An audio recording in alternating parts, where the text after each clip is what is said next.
হযরতে ইব্রাহিম আলাইহিস সালাম এর পারিবারিক বিষয় ও শহরের অধিবাসী এবং তাদের ধর্ম বিশ্বাস সম্পর্কেও নানান তত্ত্ব এর দ্বারা উদ্ঘটিত হয়েছে। হযরত ইব্রাহিম আলাইহিস সালাম দেশের ভিতরে ও বাইরে দিন প্রচারের জন্য ছুটে বেরিয়েছেন। একবার তিনি মিশর গেলেন, সাথে তার স্ত্রী সারাও গিয়েছিলেন। মিশর অধিপতি তৎকালীন বাদশাহ সারার কথা শুনে অন্তরে কুবাসনার উদয় হয় এবং অসৎ উদ্দেশ্য চরিতার্থ করার মানুষে তাকে স্বীয় দরবারে ডেকে নেয়। বিবি সারা আল্লাহর দরবারে দোয়া করেন, ফলে আল্লাহ পাক রব্বুল আলামিন এমন ভাবে পাকড়াও করেছেন যে তার সমস্ত দেহ এক অব্যক্ত যন্ত্রণায় ছটপট করতে থাকে। এতে বাদশাহ বুঝতে পারে যে বিবি সারা অত্যন্ত পুণ্যশীলা রমণী এবং আল্লাহর অত্যাধিক প্রিয় পাত্রী। বাদশাহ সারার এ অন্যান্য বৈশিষ্ট্যে মুগ্ধ এবং আল্লাহর ভয়ে ভীত হয়ে তার কন্যা হযরতে হাজেরাকে খাদেমা স্বরূপ সারার হস্তে তুলে দেন।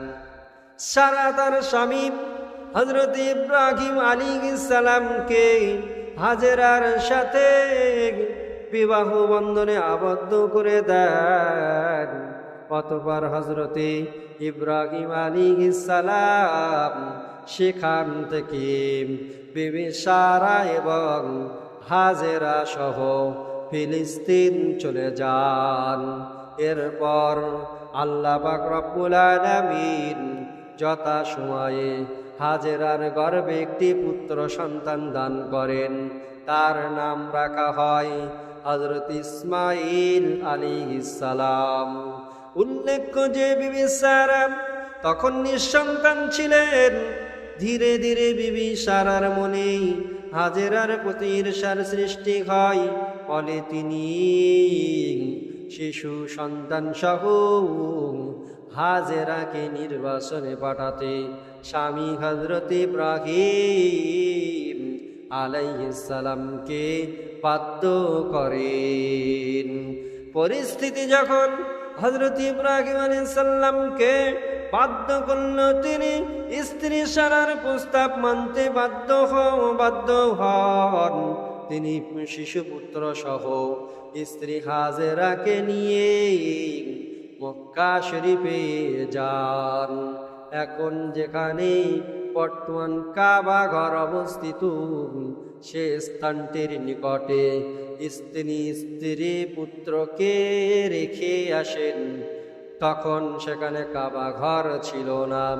কাবা ঘরের স্থানটি একটি উঁচু টিলার ন্যায় ছিল। প্লাবনের সময় তার দুই পার্শ্ব দিয়ে পানির স্রোত প্রবাহিত হতো। এখনকার মসজিদে হারামের পাশেই জমজমের নিকটে একটি বৃহত্তম বৃক্ষ ছিল। হযরতে ইব্রাহিম আলাইহিস সালাম সেই বৃক্ষের পাশে তার শিশুপুত্র হযরত ইসমাঈল আলাইহিস সালাম ও স্ত্রী হাজেরাকে রেখে আসেন। তখন মক্কা শরীফে পানির অস্তিত্ব বা লোক বসতির নাম নিশানাও ছিল না। তাই হযরতে ইব্রাহিম আলাইহিস সালাম তাদের জন্য একটি পাত্রে কিছু খেজুর এবং একটি মোষ ভর্তি পানি রেখে সেখান থেকে ফিলিস্তিন ফিরে আসেন। কয়েকদিনের মধ্যে হযরত ইব্রাহিম আলাইহিস সালাম এর রেখে আসা সামান্য খেজুর ও পানি শেষ হয়ে যায় এবং কঠিন অবস্থার সৃষ্টি হয়। তখন সেই ভয়াবহ অবস্থায় আল্লাহর রহমতের ঝর্ণা দ্বারা জমজম রূপে উৎসারিত হয় এবং দীর্ঘদিন যাবৎ এটা বহু মানুষের জীবন ধারণের উপকরণ রূপে ব্যবহৃত হতে থাকে। এ ঘটনার বিবরণ অল্প বিস্তার সকলেই জানা আছে। কিছুদিন অতিক্রান্তের পর ইয়ামেন থেকে একটি গোত্র মক্কা শরীফে আগমন করে। এই গোত্রটি ইতিহাসে দ্বিতীয় জুরহাম নামে পরিচিত।